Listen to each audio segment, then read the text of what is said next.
ফরদারে এখন ইসলামের দুশ্মনেরা, কাফের বাচ্চারা মানবাধিকার লঙ্ঘন বলতেছে।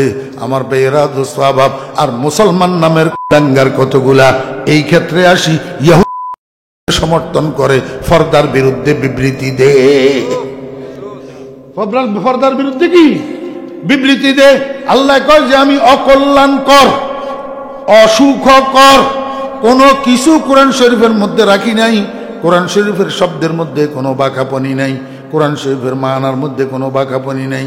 যেটা তোমার বুঝতে কষ্ট হবে, কোরআন শরীফের আদেশ নিষেধের মধ্যে আল্লাহ পাক তোমার জন্য যেই বিধি বিধানগুলা কোরআন শরীফের মধ্যে দিয়েছেন, এই বিধি বিধানগুলার মধ্যে তোমার জন্য ক্ষতিকর, তোমার জন্য অকল্যাণকর কিচ্ছু কোরআন শরীফের মধ্যে নাই। আল্লাহ কয় বান্দা, যত আদেশ যত নিষেধ সব তোর জন্য কল্যাণকর, সব তোর জন্য লাভজনক। এখানে তোর ক্ষতিকর কোনো কিছু আমি কোরআন শরীফের মধ্যে দিই নাই।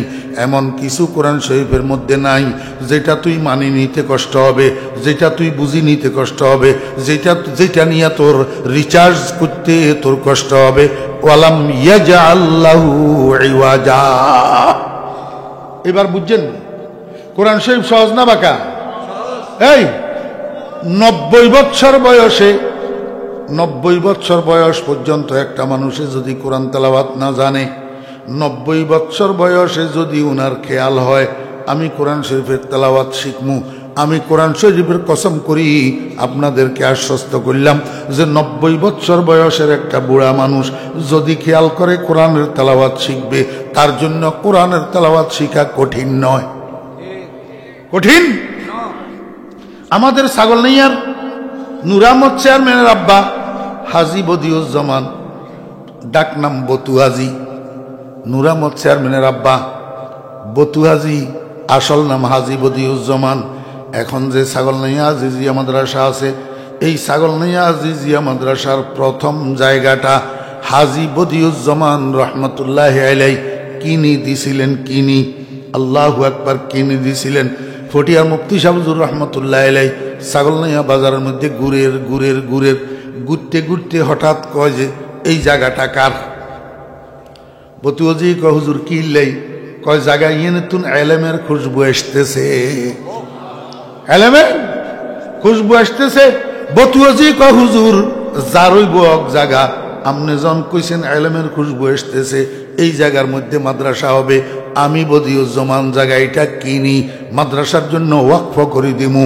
এই হাজী বদিউজ্জামান সাহেব রহমতুল্লাহ আলাইহি এই জায়গাটা সর্বপ্রথম কিনি আজিজিয়া মাদ্রাসার জন্য ওয়াকফ করে দেওয়া হয়েছে, ওয়াকফ করে দিয়েছেন। সেই জায়গার মধ্যে সর্বপ্রথম আজিজিয়া মাদ্রাসা প্রতিষ্ঠিত হয়েছে। এই হাজী বদিউজ্জামান সাহেব 80 বৎসর বয়সে উনার খেয়াল হইল উনি কোরআন তেলাওয়াত শিখবেন। আমার বেইরা দুস্তাবাব, আমার এক মামাতো শালা ছাগলনাইয়া আজিজিয়া মাদ্রাসার শিক্ষক মাওলানা মোহাম্মদ আলী এখনো জিন্দা আছে, এখনো আজিজিয়া মাদ্রাসার শিক্ষকতা করে।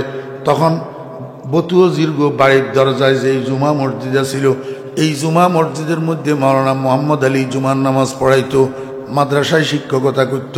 বতুজি মাওলানা মোহাম্মদ আলীর ধরছে, ক মোহাম্মদ আলী আমারে কোরআন শরীফ শিখো, আমি কোরআন শরীফ শিখমু। এই মাওলানা মোহাম্মদ আলী সাহেব মাদ্দাজিল্লুল আলী এখনো জিন্দা আছে, আপনারা যাই জিজ্ঞেস করেন। এই সারাক্ষণ বতুজি সারাদিন মোহাম্মদ আলী হুজুরের কামরার ভিতরে বসে বসে মোহাম্মদ আলী হুজুরের থেকে কোরআন তেলাওয়াত শিখতে আল্লাহর রহমতে হাজী বদিউজ্জামান সাহেব কোরআন শরীফ তেলাওয়াত শিখে ফেলছে। মরতে কোরআন তেলাওয়াত করি মারা গেছে। আল্লাহ পাক রব্বুল আলামিন বলেন, ওয়ালাকাদ ইয়াসসারনাল কুরআনা লিযিকর, ওয়ালাকাদ ইয়াসসারনাল কুরআনা লিযিকর। ও দুনিয়ার মানুষেরা, তোমরা যে বলো মানুষ বয়স বেশি হয়ে গেলে মুখ শক্ত হয়ে যায়, লেখাপড়া করতে পারে না, পড়ালেখা করতে পারে না, এটা অন্য বই পুস্তকের ক্ষেত্রে প্রযোজ্য, কোরআনের ক্ষেত্রে প্রযোজ্য না। কোরআন শরীফকে আল্লাহ পাক রব্বুল আলামিন এমন সহজলভ্য করে দিয়েছেন, যেই কোনো বয়সে 70-80 বছর 90 বছর বয়সেও যদি একটা মানুষ কোরআনে কারিমের তেলাওয়াত শিখতে চায়, মনোযোগ সাপেক্ষে অল্প সময়ে কোরআনে কারিমের তেলাওয়াত শিখা সম্ভব। কোরআন সহজলভ্য, কোরআন দুর্লভ না, কোরআন দুষ্প্রাপ্য না, কোরআন সহজবোধ্য, কোরআন দুর্বোধ্য এই জন্য আল্লাহ পাক রব্বুল আলামিন বলেন ওয়ালাম ইয়াজআল লাহু ইওয়াজা। আল্লাহু আকবার। এবার বলেন তো বুঝি থাকলে ইওয়াজা শব্দের অর্থ কি? বাঁকা, বক্রতা। হ্যাঁ, আল্লাহ পাক রব্বুল আলামিন নিজে বেজোড় বানাইছে, বেগেন জোড়া জোড়া বানাইছে, বেগেন কি? সৃষ্টি জগতের মধ্যে যতগুলা সৃষ্টি আছে, যতগুলা বস্তু আছে, সব বস্তুর একটা বিপরীত বস্তু আছে।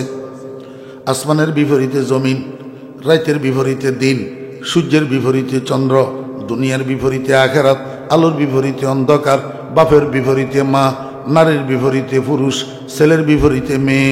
আমার ভাইয়েরা, তিতার বিপরীতে মিঠা। প্রত্যেক জিনিসের একটা বিপরীত বস্তু আছে না নাই? এবারে বাঁকার বিপরীত কিয়া? কথা কয় না। বাঁকার বিপরীত কি? এইসান এইসান। আল্লাহ কি কয়? কাইয়েমান। কাইয়েমান এটা কি?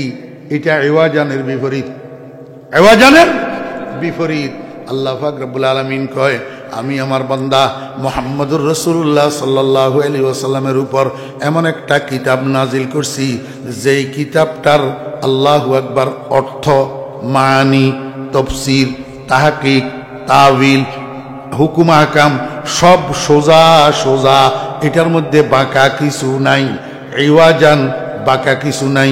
আছে কিয়া? কাইয়েমান, সোজাপনি। কি আছে? সোজাপন। আল্লাহু আকবার। হ্যাঁ, কাইয়েমান শব্দ এটার একটা আবিধানিক অর্থ আছে আর একটা পারিভাষিক অর্থ আছে। এখন যেই অর্থটা আমি করলাম এটা পারিভাষিক অর্থ করছি, আবিধানিক অর্থ করি নাই। আবিধানিক অর্থ কি? কাইয়েমানের আবিধানিক অর্থ কি? মনোযোগ আসেনি? এবারে একটু গ্রামার আলোচনা করি। আপনারা শিক্ষিত ভাইয়েরা, স্কুল কলেজের ছাত্র ভাইয়েরা একটু খেয়াল করেন, প্রত্যেক শব্দের একটা মূল ধাতু থাকে না নি? মূল ধাতু থাকে। কাইয়েমানের মূল ধাতু কি? কামা ইয়াকুমু কিয়ামান। কামা ইয়াকুমু কিয়ামান। মাদ্রাসার ছাত্ররা ভালো বুঝবে। কামা ইয়াকুমু কিয়ামানের অর্থ হইল দণ্ডায়মান হওয়া, দাঁড়ানো। কায়েমুন শব্দের অর্থ হইল দণ্ডায়মান ব্যক্তি। দণ্ডায়মান ব্যক্তি, যে দাঁড়াইছে। হ্যাঁ, খাড়া হোনেওয়ালা, খাড়া হোনেওয়ালা। এখানে একটা জিনিস বুঝেন, এইসান জিয়ার গায়তে শক্তি আছে, 8 ঠ্যাং 6 সালামত আছে। ইয়ারে কেউ দড়ি খাওয়া করার লাগেনি জি। আর জিয়ার গায়তে শক্তি নাই, জিয়া নিজে নিজে দাঁড়াইতে পারে না, ইয়ারে আরেকজনে দাঁড়া করাই যেমন লাগে না জি। কায়েমুন শব্দের অর্থ হইল জিয়া নিজে নিজে দাঁড়াইছে, আর কাইয়েমান শব্দের অর্থ হইল যে ব্যক্তি আরেকজনের দাঁড় করাইছে। কাইয়েমান শব্দের অর্থ কি? যে ব্যক্তি আরেকজনের কি করাইছে? দাঁড়া করাইছে। আল্লাহ পাক রব্বুল আলামিন কোরআনে কারীমের জন্য কাইয়িম শব্দ ব্যবহার করছেন। এই কাইয়িম শব্দের অর্থ কি? কাইয়িম শব্দের অর্থ হলো ये कुरान जो है दुनिया के लोगों के हर चीज़ों को कायम करने वाला, हर चीज़ों को कायम करने वाला। दुनियार एकटा मानुषेर दुनिया आखिरातेर যত জরুরত, दुनिया आखिरातेर যত হাজত, दुनिया आखिरातेर যত কল্যাণ, दुनिया आखिरातेर যত মঙ্গল, সব কিছুকে দণ্ডায়মান করনে वाला এই কোরআনে কারীম। যদিও দুনিয়ার মানুষ বুঝে না।